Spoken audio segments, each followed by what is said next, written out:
estamos en un nuevo programa de Desconocidos, movidos por una pasión.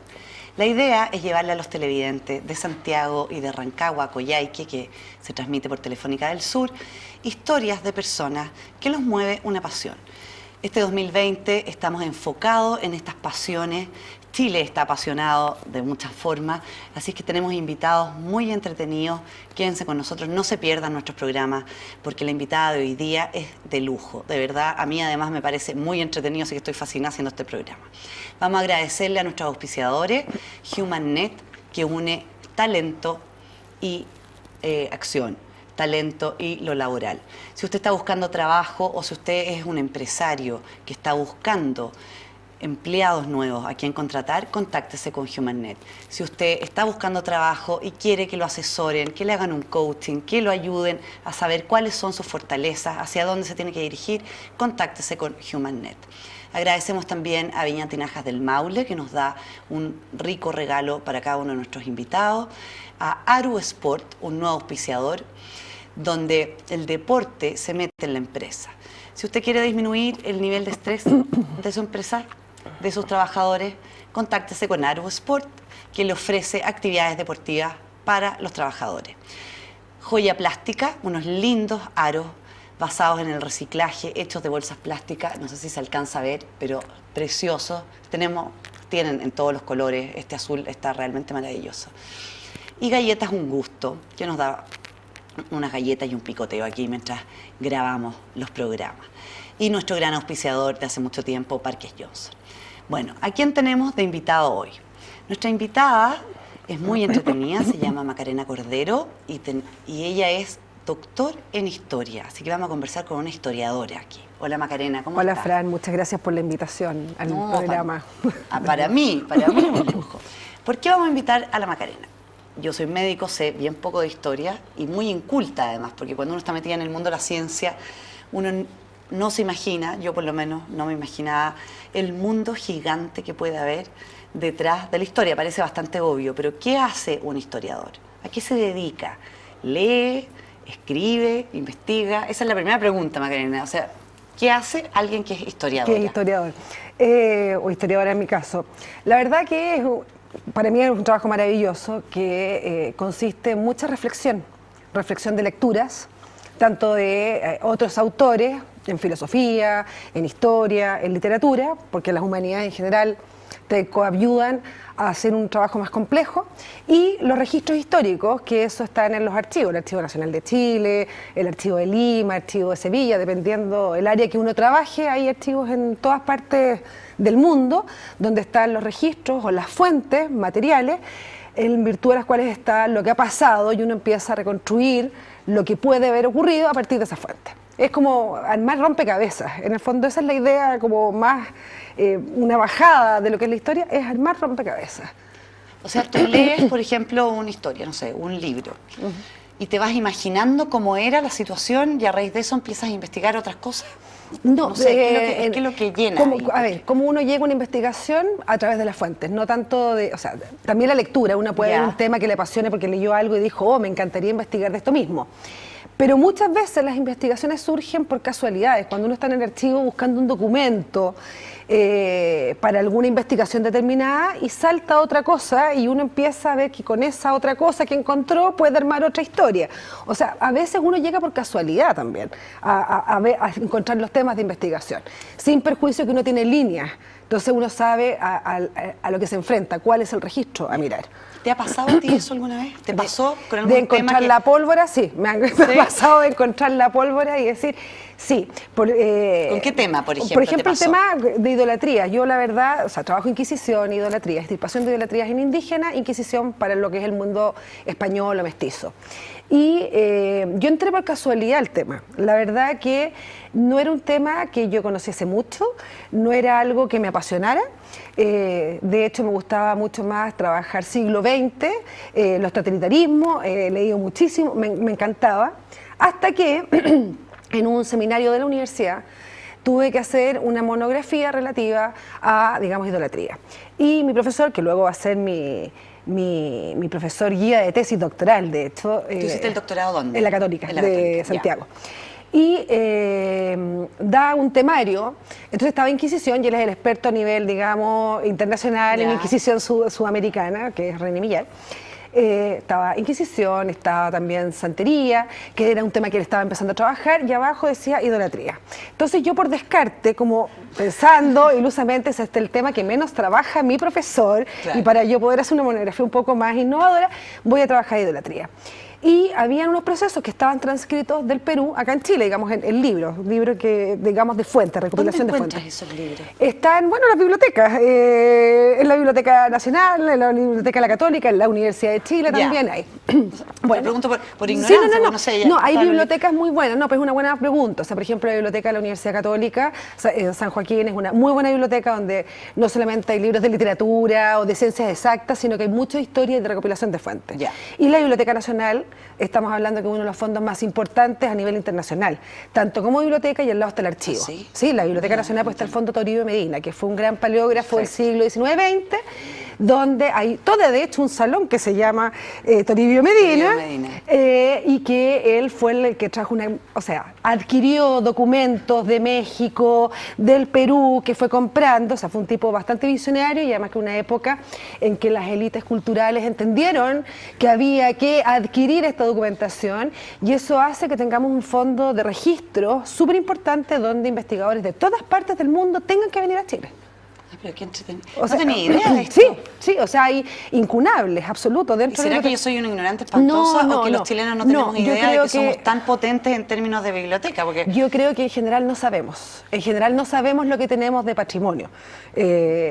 Y eso, y sobre todo en lo que es la materialidad del libro. O sea, no solamente una biblioteca contiene libros de literatura, que está bien, digamos, o un libro sobre una ciencia o una técnica específica, física, medicina, sino que además hay registros. El Archivo Nacional de Chile tiene registros respecto a todo el periodo colonial, todo el periodo republicano, y además de otros registros que fueron, digamos, comprados, o de gente que adquirió, de historiadores, de gente que tenía el hobby, que los adquirió. Y está el Salón Medina, digamos, la Biblioteca Nacional, que es como nuestra gran joya en términos de colección de registros. No, es una joya. Me encanta hacer este programa porque aprendo tanto. Ya, entonces, primero... Entonces ahí entré por la idolatría para hacer como el trabajito, digamos, que hay que hacer. Sí. Y resulta que me encontré con un mundo espectacular, que a mí me maravilló, y que dice relación directa con la Inquisición, que en el fondo la Inquisición, que es un tribunal que existió en toda la Europa católica y también la protestante, porque hay que distinguir está la Inquisición protestante y la católica. En la Inquisición católica, en todo el mundo católico existió con distintas formas. La Inquisición española se reprodujo en América, pero cuando se reprodujo en América, Felipe II, que era en ese minuto el rey de España y de la monarquía española y del imperio, señaló que los indígenas no podían quedar sujetos a Inquisición. O sea, no podían ser juzgados por la Inquisición. Los protegió. Claro, ¿por qué? Porque eran nuevos en la fe. Claro. Entonces tenían, digamos, derecho de alguna manera a equivocarse mayormente que otra persona que ha estado, digamos, que tiene la familia, la mamá, el papá, el abuelito, etcétera, que son católicos. Interesante, fíjate, qué considerado, ya. No, pero es así. Y, por tanto, quedaron solamente, o sea, que la Inquisición no podía procesar indígenas. Esto en el momento en que la Inquisición se instaura en América, que es en 1570. Perfecto. Que son dos tribunales, México y Lima, y un tercero en el siglo XVII, que es en Cartagena, India. ¿Y en Chile también llegó? Porque Chile estaba como bien al final, o sea, como que nadie lo pescaba, hay Inquisición en toda América. Lo que pasa es que el tribunal solo hubo tres. México, lo que estáis nombrando, Cartagena, India y Lima. Y Chile es parte del Virreinato de Lima. Por tanto, el tribunal, cabeza, digamos, asiento tribunal, en Lima. Para todas las demás regiones, son, digamos, a través de comisarios, se establecen comisarías que van a hacer la labor de la Inquisición. Es un delegado del Inquisidor. Perfecto. Que es un comisario. Que lo llevaba para juzgarlo allá. No, están instalados. En todo aquí. Claro, había en Coquimbo, en Santiago, en Talca, en San Felipe, dependiendo además también de la época, porque hacia finales del siglo XVIII. ¿Cuánto tiempo duró esto? ¿Desde 1500? Desde 1570 hasta 1820. O sea, 1820 porque se va a abolir la Inquisición, digamos, como tribunal de España hacia todas las colonias, sin perjuicio que también dependen de las independencias de cada país. Exactamente, pues si Chile se independizó, yo me imagino que se independizó 1818, que es definitivo, ahí se corta. Se acabó. Entonces hay comisarios que son delegados de la Inquisición, que son generalmente sacerdotes, que están encargados de velar por la ortodoxia católica en las ciudades. Pero es una institución más bien urbana. la Inquisición, tanto en España como en América. Ya. De ahí después si quieres te explico, pero Sí. hay. Lo que pasa es que no es un control tan estrecho como el que se dio en la península ibérica. Ya, porque en la perfecto. península ibérica habían muchísimos tribunales. Y además, si lo pensamos, es un espacio mucho Mucho menor más chico, que el de exactamente, América. sí. Entonces, obviamente, el control era más viable. Pero acá el control, perdona, ¿está realizado por la Iglesia o por el Estado? ¿O por ambos? Por No sé, ambos, porque estaban juntos hay en que esa pensar, época. sí, Ya. hay que pensar que la Iglesia es parte de la corona, pero también es una institución que tiene sus propios fines y que es autónoma. Claro. Entonces es como contradictorio, es un entramado súper complejo, donde además es una forma, es el antiguo régimen, siempre hablamos de la Sí. Revolución Francesa, como un cambio hacia la modernidad, Sí, claro. la separación de funciones, ¿cierto? Legislativo, judicial. Bueno, ¿qué quiere decir? Entonces que antes no había separación de funciones, había Estaba todo acumulación junto. de funciones. Todas las justicias o todos los personeros de la administración tenían funciones ejecutivas, legislativas y judiciales. Qué horror, Y la ya. iglesia también. Pensando lo terrible. No, o sea, claro, acumulación de funciones. Y lo que pasa es que hay algunas que están más cargadas que otras. Y hacia Ya. finales del siglo XVIII van a empezar a separarse ante la Revolución Francesa. Pero, Perfecto. y la Inquisición, como parte de la Iglesia, también es parte, comillas, de la administración real, pero también como un ente autónoma. Por eso Oye, son y siempre en- relaciones como complejas también que tienen Sí. entre ellos y contradictorias, porque hay momentos, depende del periodo, en que la corona quiere tener un poder sobre la Iglesia, contrarrestar su influencia, y sin perjuicio que ambas instituciones, esto como para terminar otra idea, tienen como objetivo la salvación de las almas. Entonces, no hay que perder... Ambas, no solamente la Iglesia, el Estado también. El Estado también. O sea, Bien. la corona, digamos, y todas las coronas, todas las monarquías católicas están velando por la salvación del hombre. O sea, eso también hay que entender lo que es así. Porque Oye, nos cambia la película totalmente a lo que se vive hoy en Sí. día. Y una pregunta súper básica, pero uno tiene la idea de la Inquisición a alguien quemándose en una hoguera.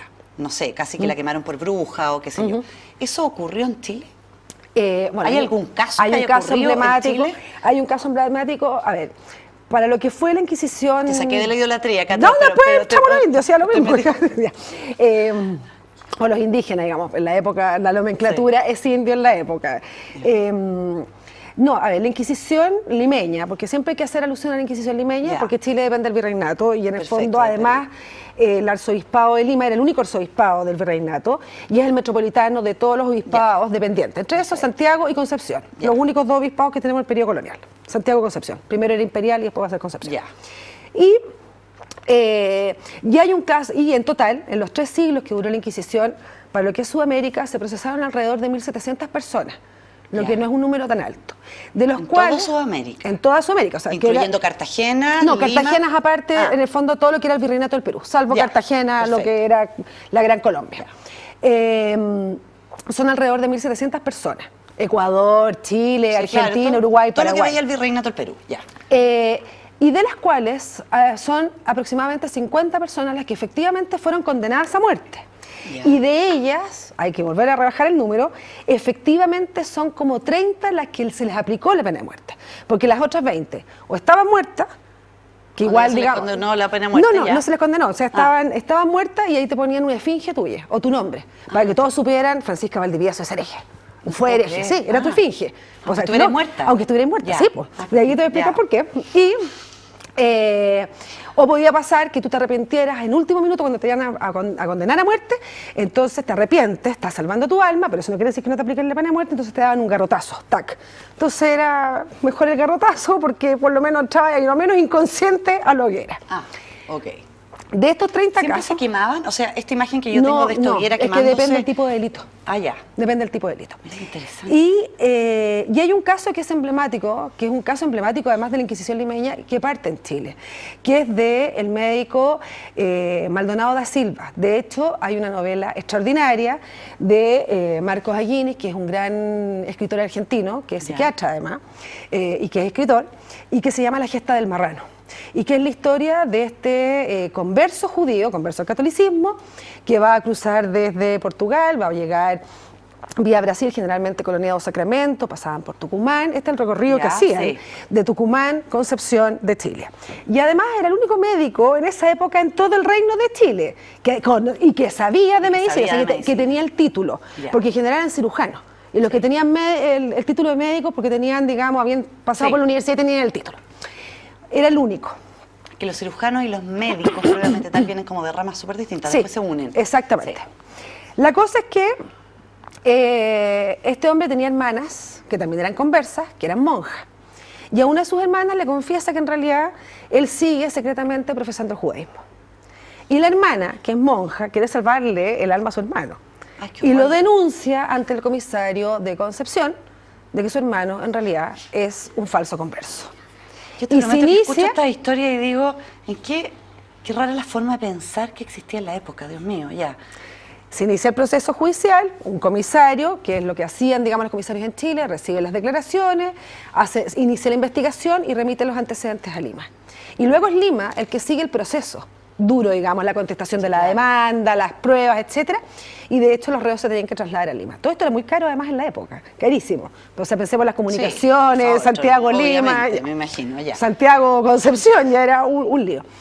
Y este hombre termina en Lima, justo en un momento, una etapa en que fueron pesquisados muchísimos neoconversos y es condenado a muerte a la hoguera, vivo. Entonces es un caso emblemático, además de la Inquisición limeña y del caso de Chile. Y está esta novela que te digo que lo relata maravillosamente bien porque Marrano, es a base... porcino, no, ¿cómo fue? La gesta del marrano. La gesta del marrano. Del marrano, porque los marranos son, Sí. digamos, los conversos. Entonces, y es una época además que en cuando se instala la Inquisición en América, que la gran preocupación es la existencia de los falsos conversos. Entonces, es ese lo que están pesquisando. Entonces, lo que te comentaba, además depende qué tipo de delito sea el que tú estás buscando. Un falso converso es una herejía grave, pero no así, por ejemplo, una blasfemia, que es como una práctica súper común que se da tanto en España como en América. Blasfemar es decir, por ejemplo, hostias, por Dios. ¿Estás Sí, fijado? claro. Digamos que hasta el día de hoy lo dicen los españoles. Usar el nombre de Dios Exacto, en vano. algo que no, O claro, Virgen en vano. María, ayúdame para hacer la tarea, no tengo idea. Eso es una blasfemia. Que entre comillas le falta el respeto en el fondo. Exactamente. Porque no está tomando el peso a lo que son está diciendo, malsonantes. claro. Entonces, son Pero espérate, herejías. pero la gente no moría por No, una po, herejía así. no, ya. po.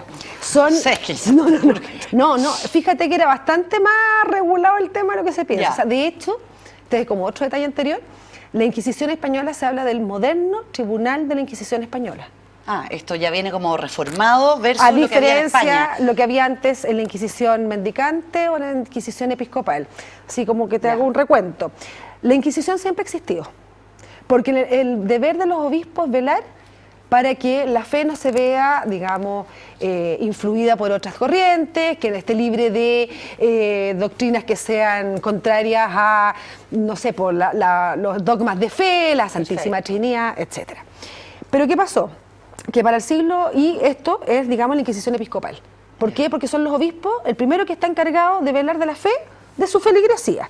¿Dentro de dónde? De su diócesis, que es un territorio, por ejemplo, Santiago es una diócesis. Solo en Santiago el obispo puede ejercer sus funciones. ¿Pero qué fue aconteciendo?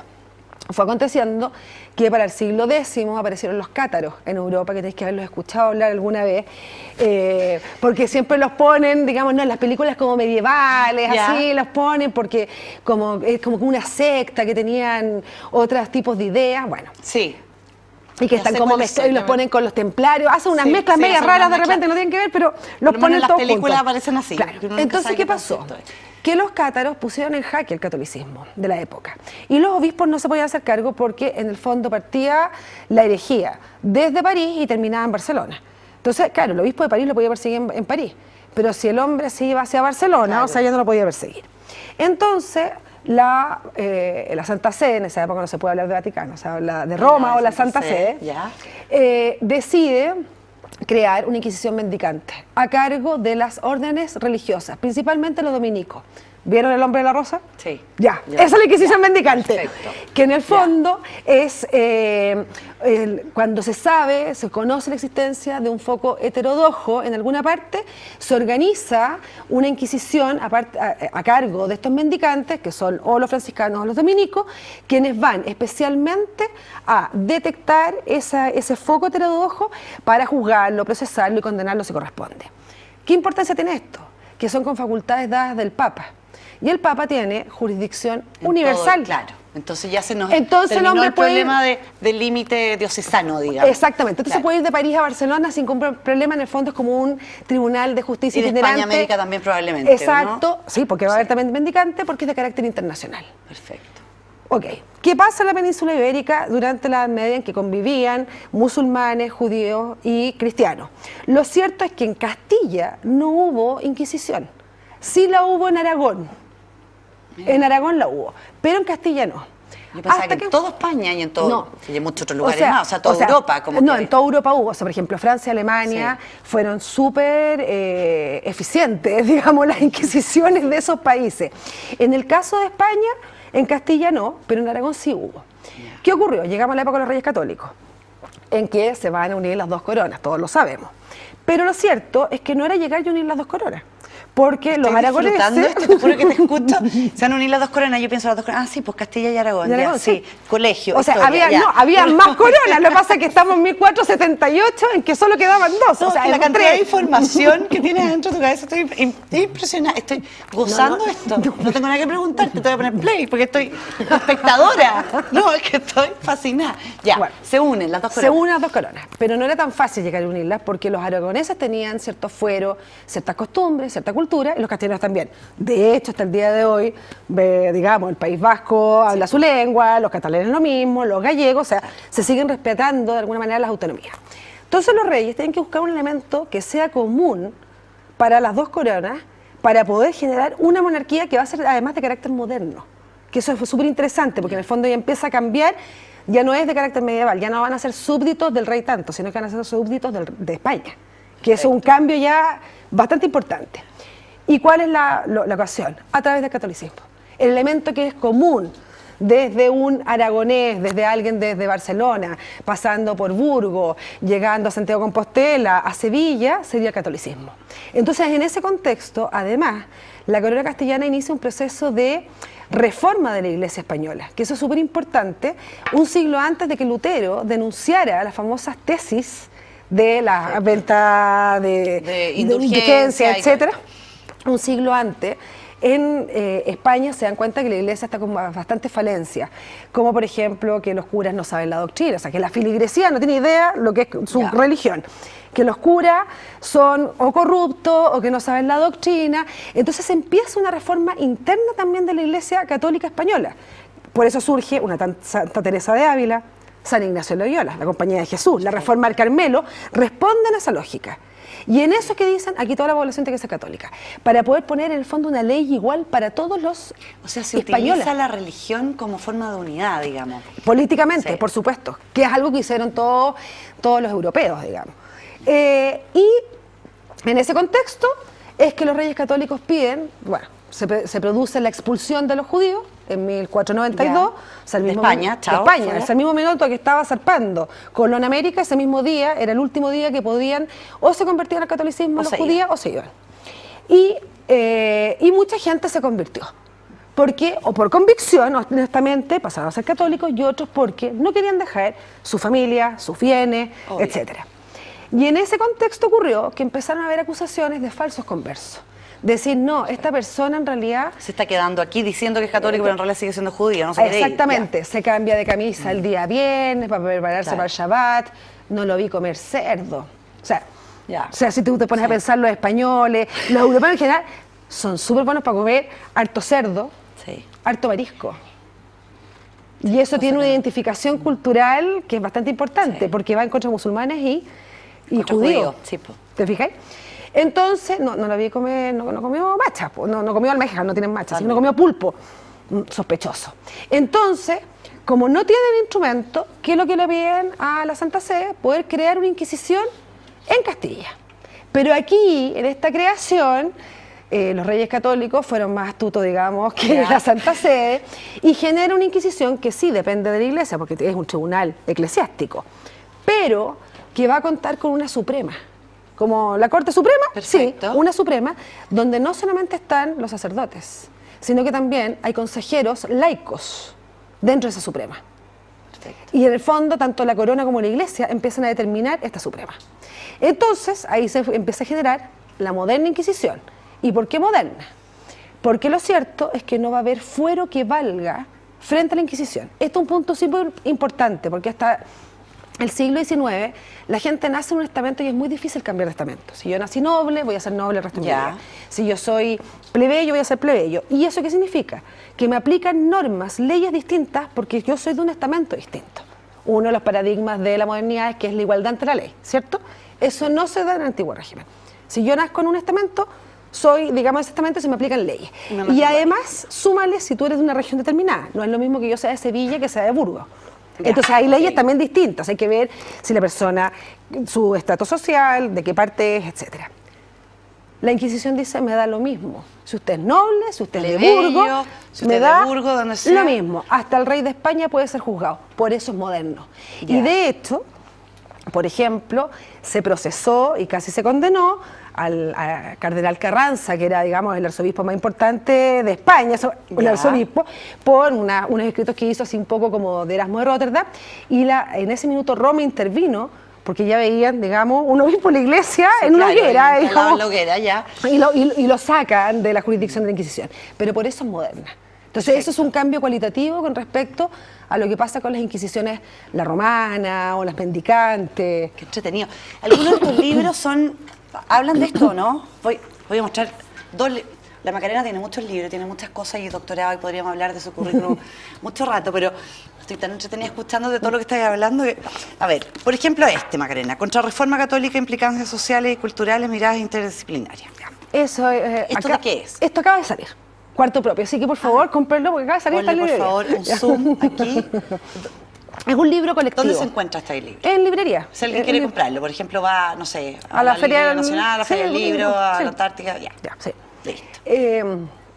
Ese libro es un libro colectivo porque es un Macarena conjunto, Cordero, Jorge Cid. Que somos los editores. Perfecto. Jorge es literato.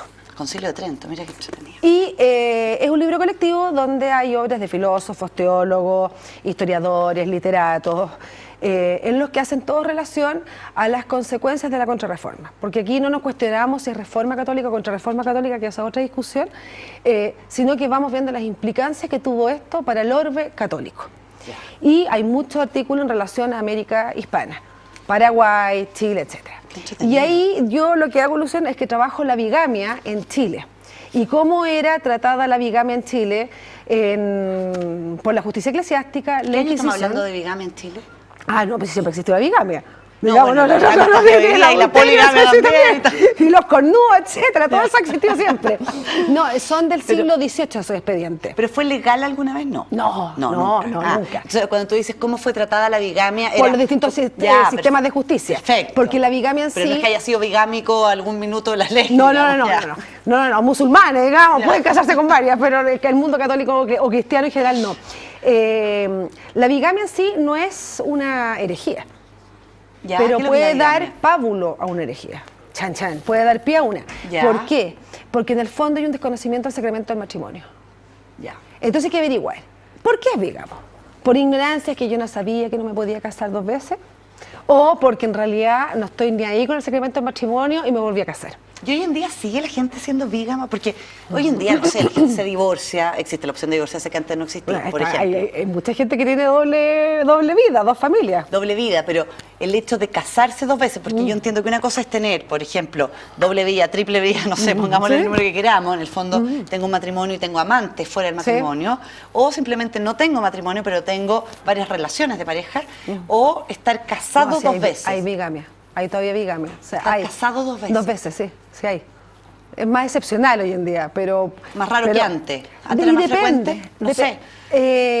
Lo que pasa es que se va a tratar de limitar, de hecho, con el Concilio de Trento, donde se van a establecer una serie de... Todos los requisitos del matrimonio, que están en la ley civil, que están tomadas derechamente el derecho canónico, las formalidades, que tú tienes que ir con testigos, la dirección, etcétera, vienen de Trento, para evitar, en el fondo, la bigamia.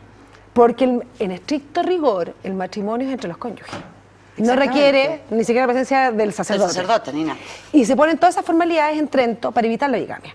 ¿Y quiénes pueden cometer la bigamia? O sea, generalmente la gente que puede viajar.